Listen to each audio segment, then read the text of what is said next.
Hello, everyone, and welcome to episode 1 of Perion Adventure. I am so excited that you are all here today to witness this new series.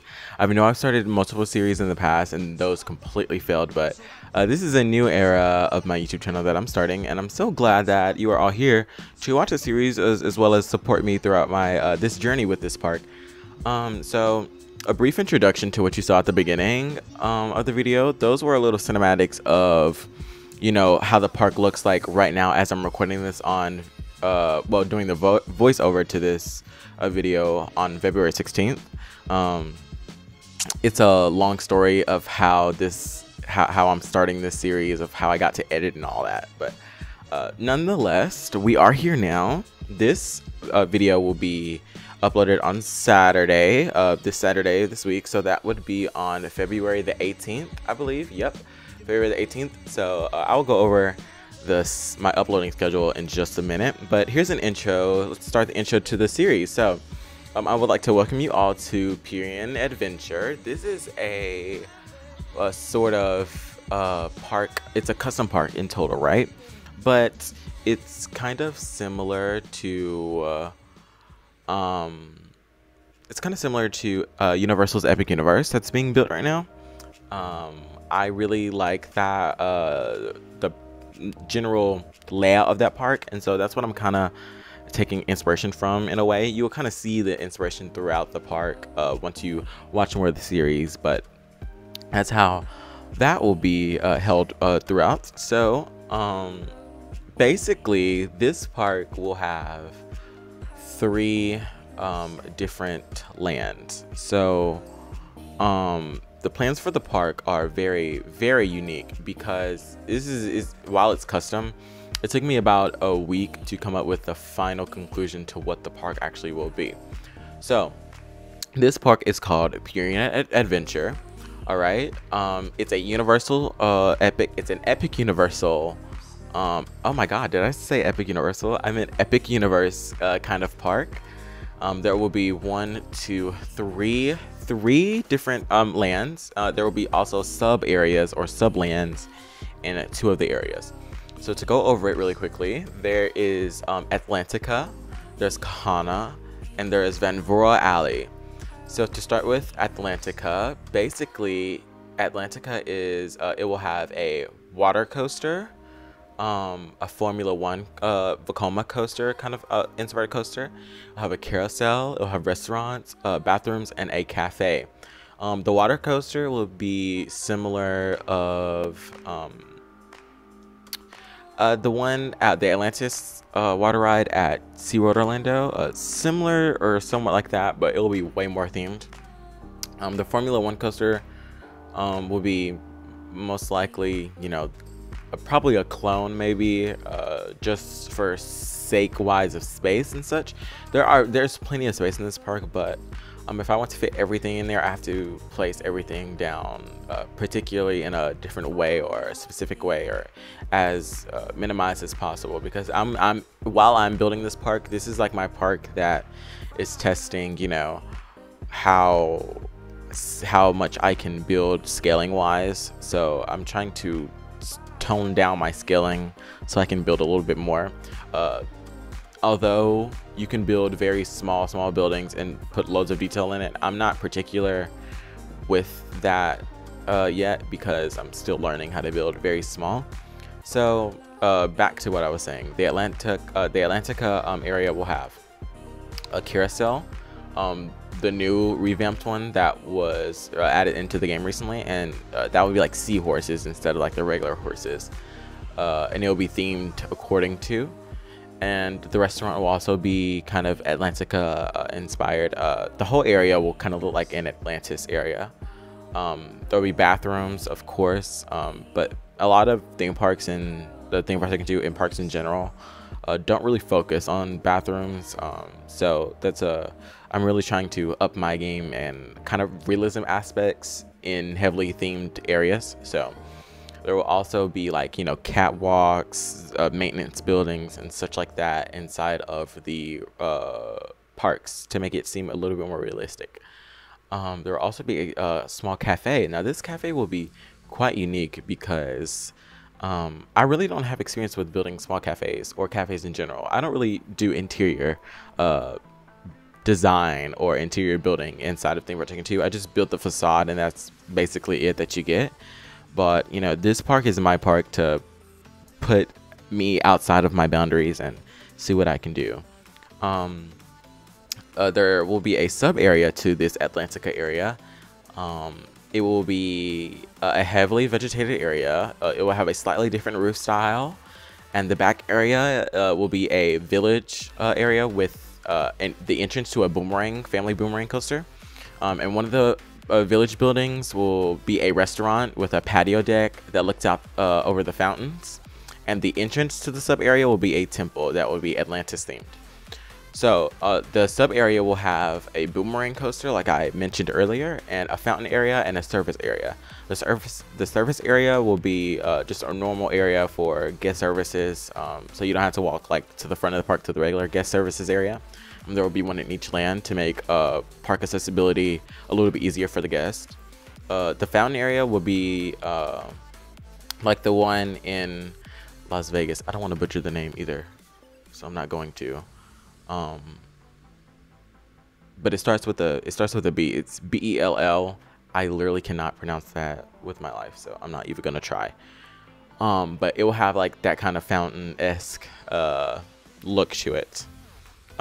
And obviously it will be kind of hidden because of how vegetated it will be, but it will be very immersive, as well as every inch of the park will be, as much as I'm trying to have it be. So the next area is Kahana, and Kahana is an inverted power dark ride coaster. It would have an inverted power dark ride coaster. It will have a custom teacups ride. It will have a restaurant, a cafe, a tumble train, which will be all indoors. That will be an indoor experience, and an Indiana Jones type ride. It will also have a sub area. It will be a heavily vegetated walkthrough attraction with water effects, buildings, and lighting. I'm getting inspiration slightly from the Moana walkthrough attraction at Epcot that's being currently built right now. So I'm kind of doing something like that. The Indiana Jones kind of ride will be underground. This park is like raised off the ground, so there's plenty of space underground that I can even dig deeper to fit multiple rides in, and you'll see that eventually throughout the park experience. So that comes down to our last area, which will be Van Vora Alley. It would have a Van Vora Alley is kind of like a wooden-esque type of village. It will be multiple layers, so it would be like have like 1 floor, 2 floors, 3 floors. It will make sense once we get there. I don't really know how to currently explain it, but it's gonna look so cool. It's gonna have a Revenge of the Mummy type of roller coaster. It will have a double launch drop towers. It will have a twister ride, a swinging ship ride, a launch spinning coaster, and a restaurant. The Revenge of the Mummy type roller coaster will be underground, as well as the Indiana Jones type ride that I mentioned earlier in Kahana. That's where that will be, and so it will be also underground. I'm not sure if I want to technically use teleporters to get to and from experiences in the queues. I really want to make the queues realistic as possible, so it would kind of break immersion for you to go through a teleporter. But if I have to, then I will. But if I could possibly work around it, then I would. There will be a restaurant themed to that land. Obviously, there will be a launch spinning coaster which will occupy the top half. Like it will be at the very top of the area of the land, and it will go to like buildings and such and all that. It will be more of a thrill ride than like a dark ride type ride that the Revenge of the Mummy roller coaster will have. So the generics of the park, it'll have bathrooms, obviously. I want to incorporate more benches into my parks, maps, lanterns, which will be placed according to the area that you're placing it in, seating, which is different than benches, like actual seats, like with tables and like umbrellas or whatever, something like that. More realistic stuff like that. Trash cans as well. as well as quick service food stands and shops located around all the different land areas and the hub area. And more gift shops and stores. Every single ride will have a small gift shop or a gift shop depending on the size of the ride. So they will all have gift shops. Let's see here. That's basically it for that. So one thing I must add is that at the back of the park there will be a theater. This theater will be like a stadium kind of, but it won't be. It will be an amphitheater basically, and the facade of it, the seats will face the back of the park, so it would look like you're facing the opposite of the entrance.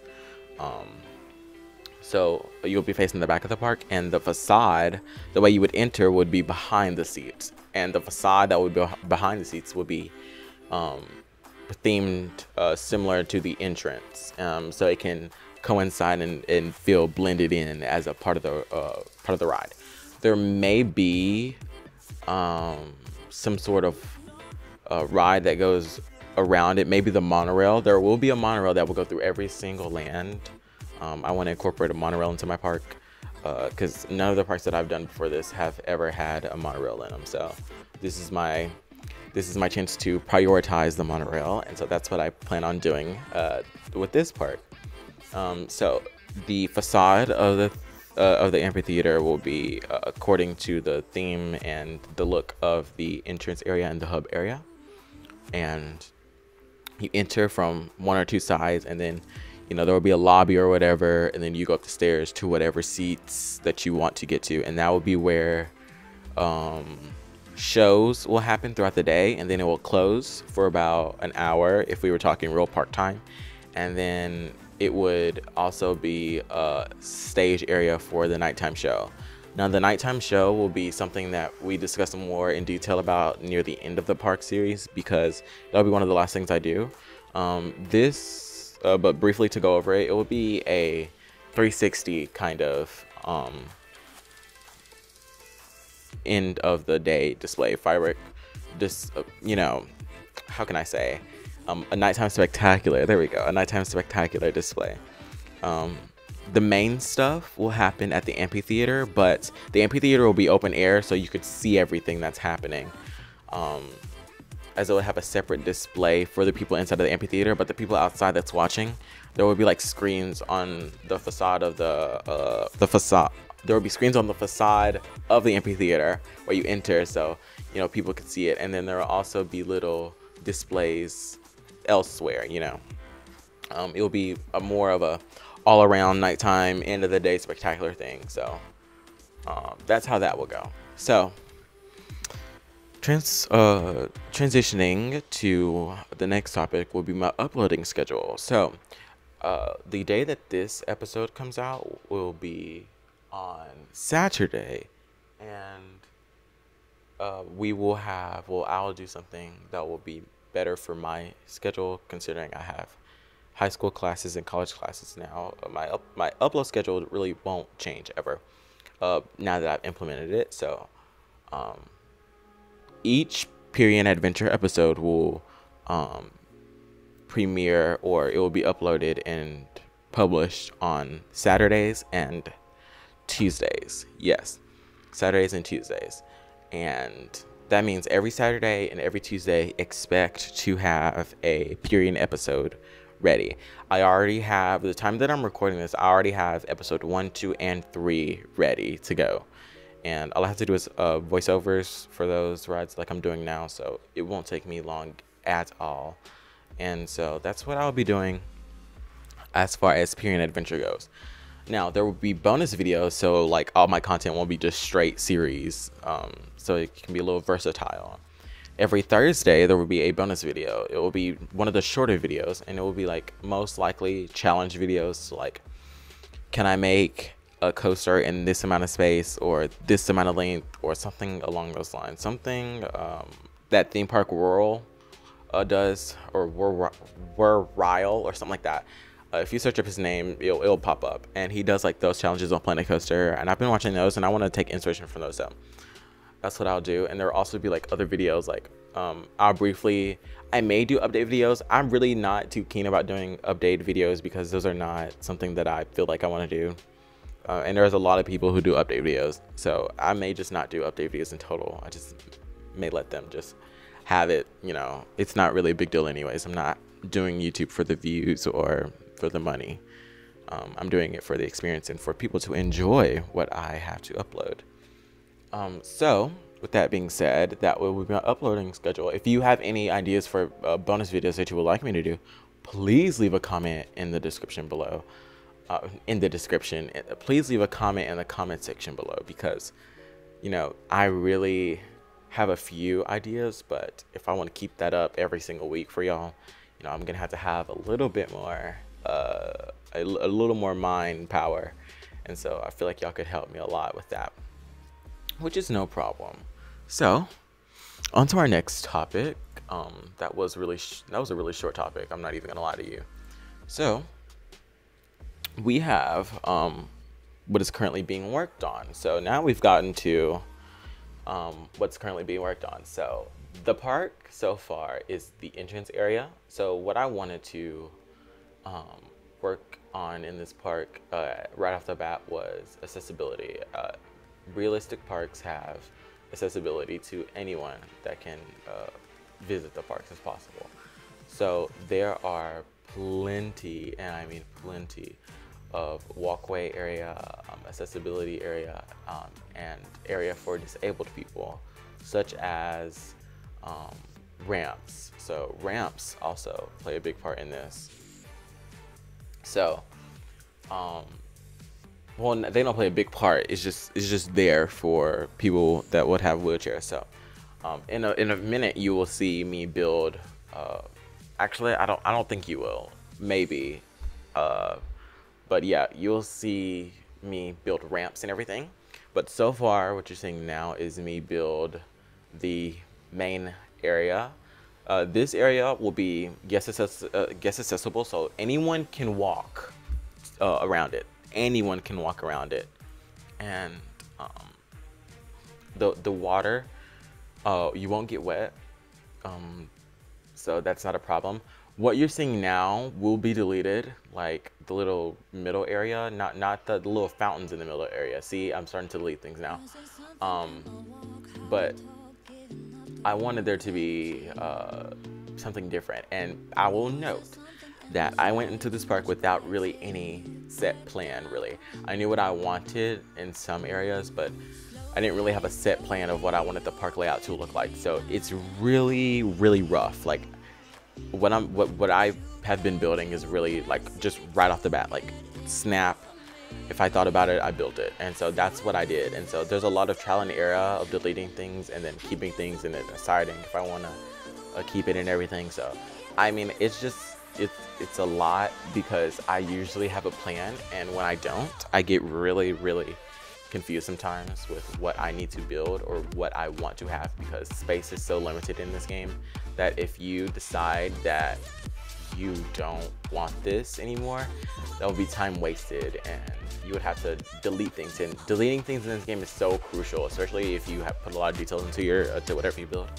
So deleting things could take so long, and that's just annoying and time consuming. So usually I have a set plan of what I want to build right off the bat, so I don't have to worry about, you know, messing up or disliking what I build. Now there's the possibility anytime I build that I don't like something, but it's less likely because I've already planned it in my head and I've already, you know, liked it.